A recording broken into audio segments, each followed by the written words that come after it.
Hello दोस्तों, मैं हूं सीए समी अहमद और आप सभी का मेरे यूट्यूब चैनल पे स्वागत है। आज हम डिस्कस करेंगे सेक्शन 115 बीए, जो कि बात करते हैं tax on income of certain manufacturing domestic companies.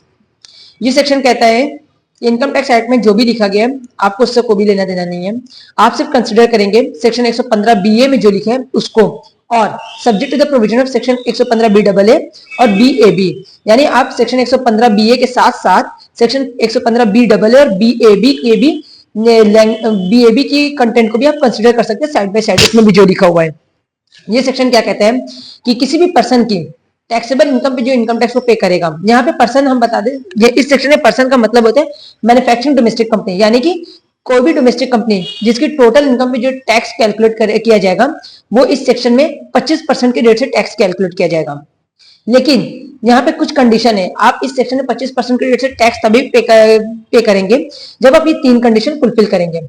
पहली कंडीशन होती है कि वो कंपनी स्टैब्लिश हुई हो 1 मार्च 2016 या उसके बाद, यानी 1 मार्च 2016 के पहले की आपकी कंपनी स्टैब्लिश हुई है तो उस पर ये सेक्शन एप्लीकेबल ही नहीं होगा। दूसरी कंडीशन है कि ये कंपनी जो होगी वो किसी भी बिजनेस में एंगेज नहीं होगी, यानी वो कोई भी बिजनेस नहीं करेगी अदर देन मैन्युफैक्चरिंग और प्रोडक्शन ऑफ एनी आर्टिकल और थिंग।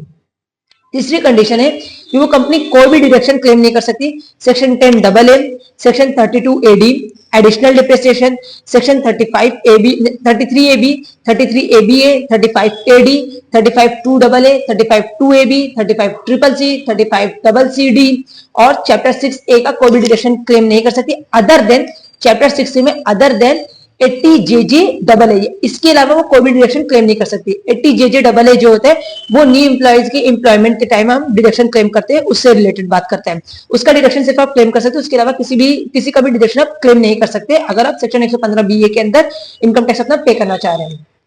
ये सेक्शन जो होगा उस सेक्शन को आप एक्सरसाइज कब कर सकते हैं, आप जब अपना रिटर्न फर्स्ट टाइम फाइल करेंगे, जो कि ड्यू डेट से पहले फाइल करना है। अगर आप ड्यू डेट के बाद फाइल करते हैं पहली बार अपना रिटर्न, तो तब भी उस टाइम भी आप अपने सेक्शन 115 बीए को क्लेम नहीं कर सकते, मतलब उसका ऑप्ट नहीं कर सकते 115 बीए। आप जब अपना रिटर्न फाइल करें ड्यू डेट से पहले तभी आप सेक्शन 115 बीए को ऑप्ट कर सकते हैं। इस सेक्शन में एक मैंडेटरी कॉम्प्लायंस ये है कि अगर आपने 115 बीए को ऑप्ट कर लिया तो फिर लाइफ टाइम आप इस सेक्शन से ऑप्ट आउट नहीं कर सकते, अनलेस एक रिलीफ दी गई है, अनलेस अगर आप सेक्शन 115 बी डबल एक्सरसाइज कर रहे हैं किसी भी असेसमेंट ईयर में, तो ये एज्यूम किया जाएगा कि आपने सेक्शन 115 बी से विड्रॉ किया है, ऑप्ट आउट नहीं कि विड्रॉ किया है।